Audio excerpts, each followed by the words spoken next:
emotional book recommendations that will break your heart and then piece it all back together.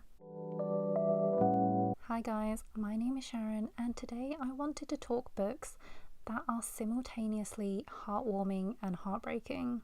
I'm a bit of a masochist, so I like reading sad books that break my heart, but I don't always want a tragic story that will leave me crying for a week. Sometimes I like a book that strikes a good balance between being both sad and uplifting as well. So I have 7 book recommendations today, timestamps down below in the description. First book is Cleo Dang Would Rather Be Dead by Nguyen. I actually recently just finished this.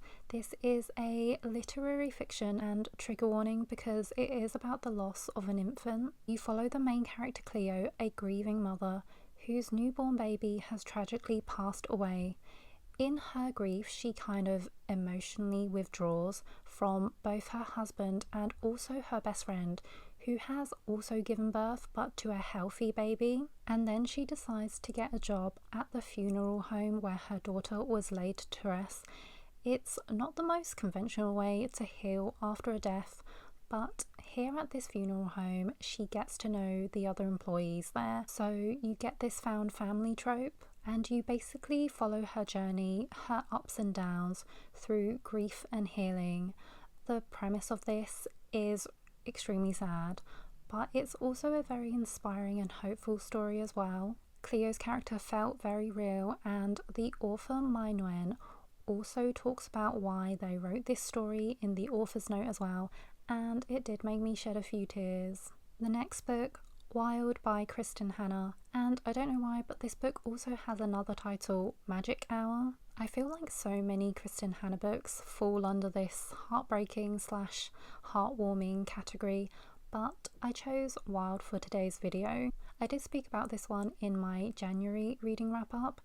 You follow Julia, a child psychiatrist, who gets a phone call from her estranged sister to help with the case of an abandoned child. So this leads Julia to return back to her hometown to help her sister and this 6-year-old child. This little girl who was abandoned in the woods was found with a wolf pup.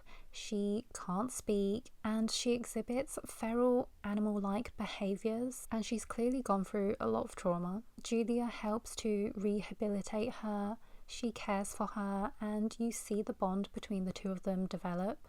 And like all Kristin books, there are of course complicated relationships and dynamics, like the one between Julia and her estranged sister. I always love Kristin storytelling and character development. This book truly broke my heart into pieces and then pieced it all back together. The next book, The Last List of Mabel Beaumont by Pearson. Mabel is an elderly woman in her 80s, and after her husband passes away, she finds a note he left behind saying, "Find D." And Mabel can only assume that D means Dot, her estranged best friend who she hasn't seen or spoken to in 60 years. So in this story, Mabel sets out to find her, and she also gets the help of some new friends she meets along the way. This is a story of female friendships, late life self-discovery, regret, and second chances. The plot twists in this and what the story revealed I completely was not expecting, but I really loved the way this ended, and it was a really moving story. And there's just something really cozy about elderly characters in a story. The next book, Calling Me Home by Kibler.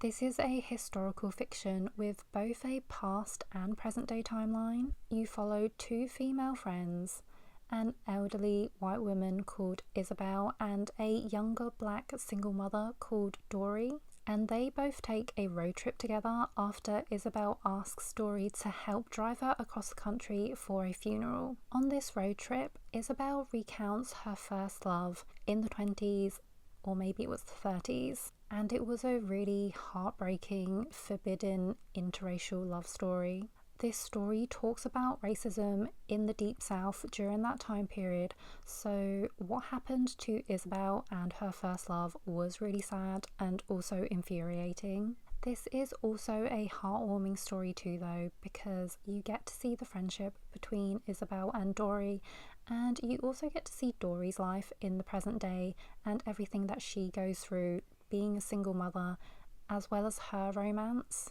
I really loved this book and also the friendship between these two main characters. The next book, The Correspondent by Virginia Evans.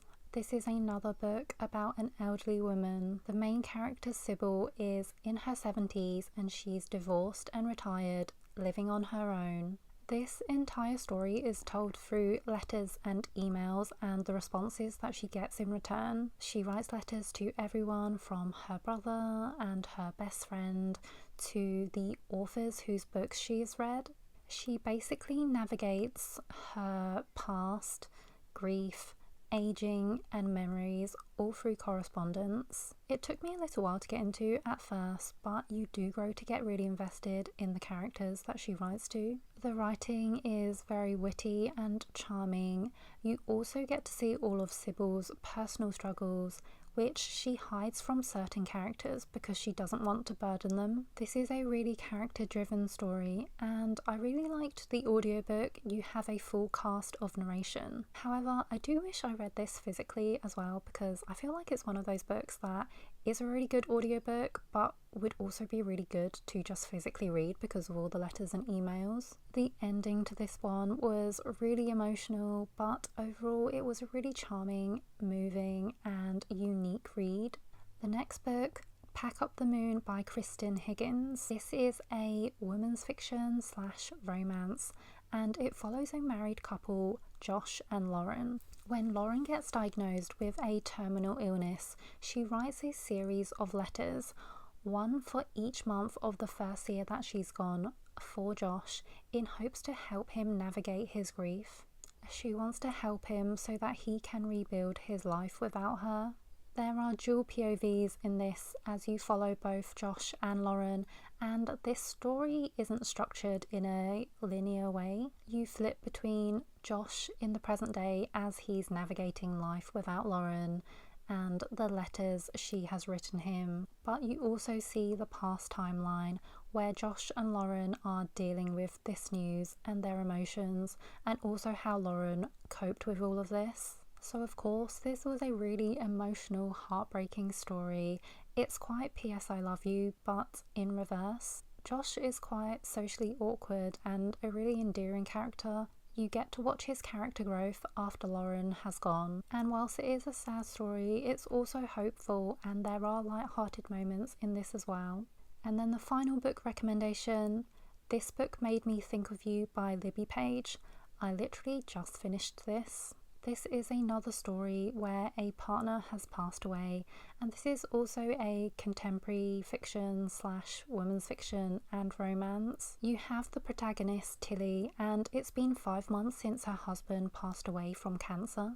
And then one day she gets a call from her local bookshop saying that her husband had arranged a gift for her, 12 books, one for each month, to help her through her healing. These books also come accompanied with letters from her husband, and they lead her to take many different adventures and to live her life to the fullest. I love books within books, and she also spends a lot of time at this bookshop as well, so it's quite cozy. But then she goes travelling to lots of different countries as well, so it's quite Eat, Pray, Love with a mix of P.S. I Love You as well. I did think it got a bit repetitive and I did want a little more from this, but overall I thought this was a sweet story and the romance is cute as well. So those were my 7 emotional book recommendations. Have you read these books? Please let me know if you know of other books which are equally heartwarming and heartbreaking. If you liked this video, please give it a like or subscribe. It would really help the channel out. I post book recommendations and reading wrap-ups. Thank you for watching, and I'll see you in my next video.